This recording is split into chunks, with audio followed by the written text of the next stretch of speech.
Olá, internautas. Iniciamos mais um programa Gestão Executiva. E hoje nós temos um bate-papo com um grande profissional que tem informações valiosíssimas para todos nós. Daniel Zettuni, gratidão. Muito obrigado, viu? Eu quero agradecer também. Obrigado. Eu quero agradecer para o professor Kailala, que acabou nos aproximando aí. Fala um pouquinho onde você nasceu, um pouquinho da sua trajetória profissional. Perfeito. Bom, eu nasci em São Paulo, né? Eu estou com 55 anos e tive a oportunidade de viver 7 anos nos Estados Unidos, né? Eu nadava tal, e a natação acabou me ajudando. Que bacana! É campeão, sério, né? Não, na verdade não era campeão não, mas é o suficiente para conseguir entrar no time e conseguir uma bolsa parcial. Bacana! Né? E aí foi essa minha trajetória. Eu morei na Califórnia durante 7 anos e me formei em comunicação e artes. Depois eu me especializei em liderança, gestão financeira e voltei para o Brasil. E aí, no Brasil, eu acabei estudando um pouco de psicanálise. Por quê? Porque eu tive uma agência de comunicação e marketing durante 12 anos e dentro desse trabalho que nós desenvolvíamos, o foco era trabalhar com empresas pequenas e médias. E nós acabávamos atuando como consultores para uma área de marketing terceirizada de empresas que ainda não tinham as suas áreas bem desenvolvidas. Okay. E comecei a fazer esse trabalho e, de repente, eu me vi num caminho de consultoria, né? De mentoria. E aí eu fui estudar psicanálise depois. Por quê? Porque acho que no fim do dia o foco são as pessoas. É verdade. Né? Quando a gente fala em gestão executiva, o mais importante é a gente aprofundar o conhecimento em cada peça tão importante da engrenagem, do motor da empresa, para que a gente consiga os resultados. E o meu foco sempre foi gestão de resultados. E o resultado Perfeito. não acontece se a gente não aprofundar o entendimento nos líderes, as ferramentas que cada um precisa ter para se desenvolver e, obviamente, trabalhar sustentadamente para um resultado constante.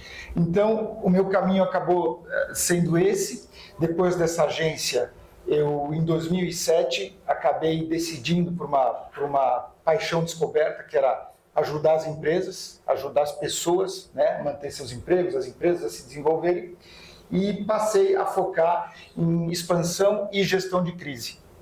Ok. Então, eu comecei a usar todas essas ferramentas com o objetivo de sustentar novos resultados e ajudar, né, desde os donos, os sócios, enfim, a mesa, no caso de empresas um pouco maiores, em diversos segmentos, a achar um caminho de processos sustentáveis e de gestão. Maravilha. Ô Daniel, quando você fala gestão de riscos, né, a gente já vê o seguinte, implícito lá dentro. Ou redução de custo ou aumento de receita. Ele já tem que estar lá dentro. Porque as empresas, todas as empresas grandes, pequenas, médias, elas são feitas por pessoas. E muitas vezes, eu também fui consultor há muitos anos, e você percebe empresas familiares, né, ou empresas mesmo de grandes executivos. Uma coisa que eu achava assim, muito estranho, eu sempre fui da área técnica, era assim, você olhava para as pessoas, ou nos treinamentos, você falava, puxa vida, aquela pessoa vai ser um bom vendedor, aquela pessoa vai ser um grande técnico, e às vezes eu me decepcionava, entendeu? Com você olhando assim, fazia a análise. Aí depois eu fui vendo que, muitas vezes, conversando com o RH e tudo mais, e fazendo várias pós na área do comportamento humano, eu via que é o seguinte, muitas vezes o executivo, ele contrata a pessoa pelo currículo, e o currículo é muito frio, ele conta tudo aquilo e tal, mas ele aponta do iceberg, né? Aquela área submersa do iceberg é o comportamental, entendeu? Então, se você pegar pessoas que gostam de trabalhar naquela função, né, tudo funciona. Então, assim, você pega várias pessoas, quanto mais multidisciplinar, melhor, e põe cada uma trabalhando num lugar que ela gosta. Aí a coisa funciona. Perfeito. Quando é só técnico, é duro. E até o que você está dizendo é muito, muito interessante, porque primeiro de tudo, eu acabei até me especializando em algumas ferramentas de desenvolvimento humano, né? Como o MBTI, como o Birkman, o DISC, por exemplo, que é uma ferramenta muito usada. Eu até escrevi um livro, na época, no início dos anos 2000, focado em criatividade com o MBTI, como ferramenta de autoconhecimento na época.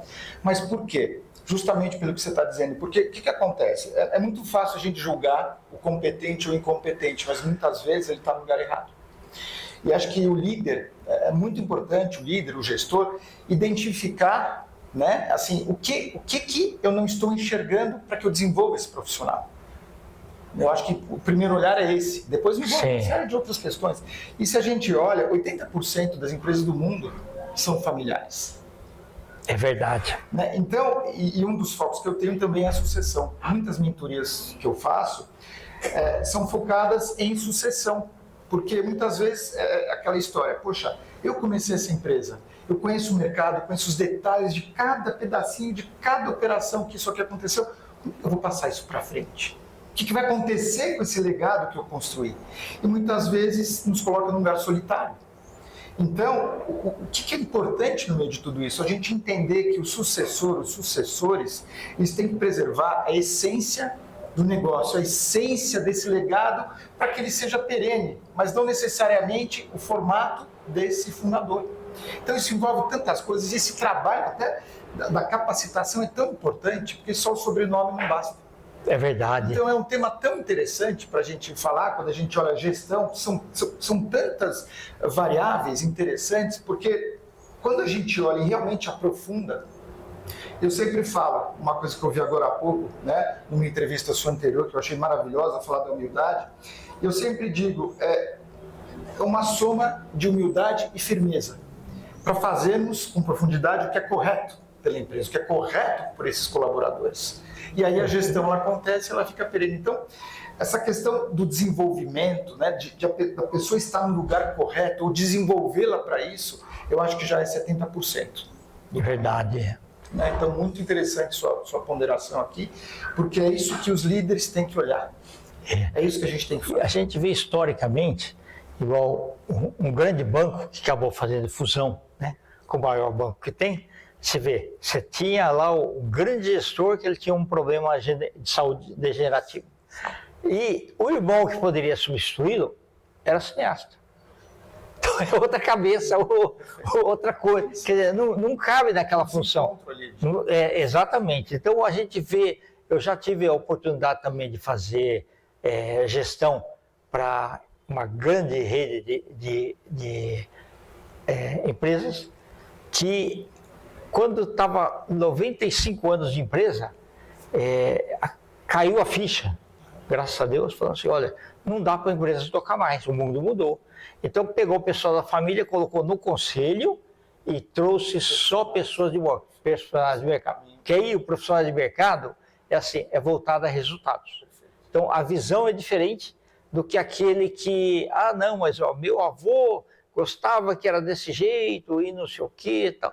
Não, quando o mundo muda, você tem que mudar tudo. É uma coisa muito importante, porque quando você profissionaliza, você acaba conseguindo também reter talentos que você pode perder nesse efeito cascata. Exatamente, verdade. Então, isso acaba, a empresa, toda a máquina se beneficia. Você retém os empregos, você retém os cargos importantes, o custo, né, de giro, né, de turnover, ele cai também. É verdade. Né? E porque eu acho que a gente sempre tem que olhar os pilares principais, né, que é o desenvolvimento dos talentos dessas lideranças e das equipes.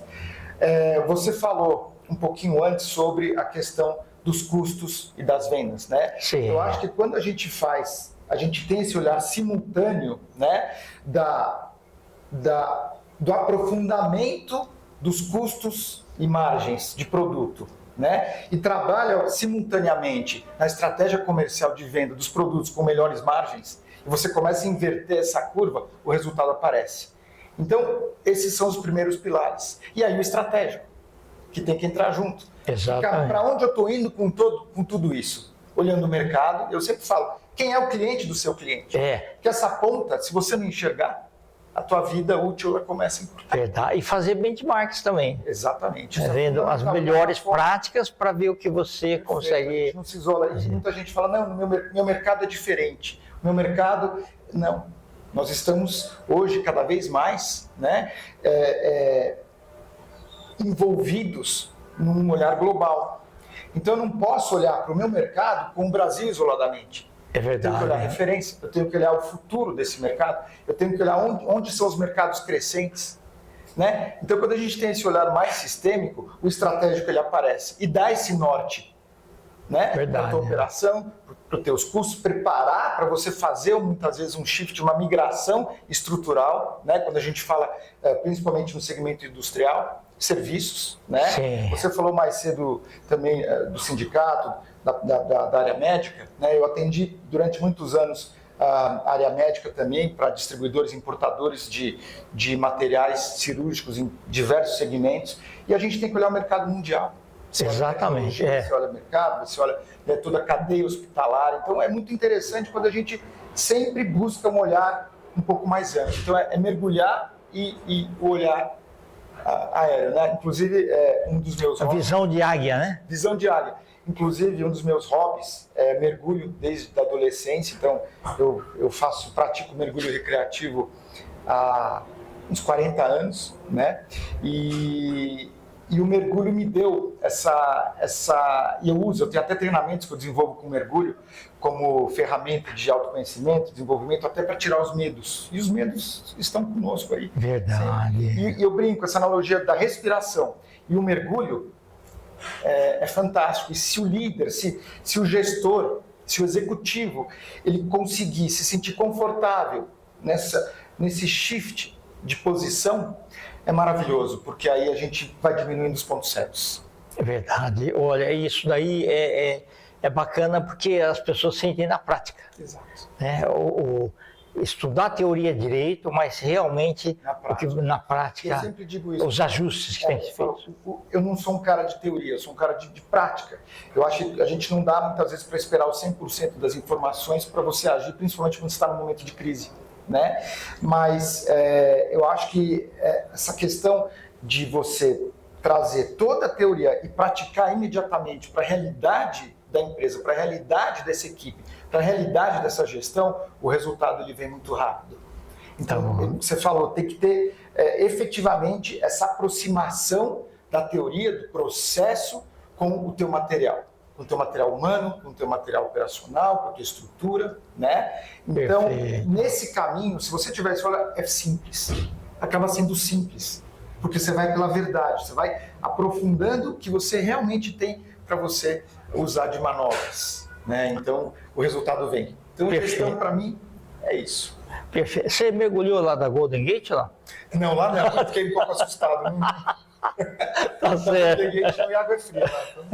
Então, tá certo. Mas que bom estar com você. Muito obrigado. Quero que você volte outras vezes. Você pode deixar seu Instagram, por gentileza? Claro, meu Instagram é Dani Zettuni. Perfeito. Gratidão. E sempre que você tiver um assunto novo, alguma coisa, volte, porque é muito rico falar com você. Tá? Muito obrigado. Gratidão. Foi um prazer. Obrigado. Internautas, com os agradecimentos, então, a esse fantástico profissional, Daniel Zettuni, nós finalizamos mais uma Gestão Executiva. Grande abraço e até a próxima. Um abraço.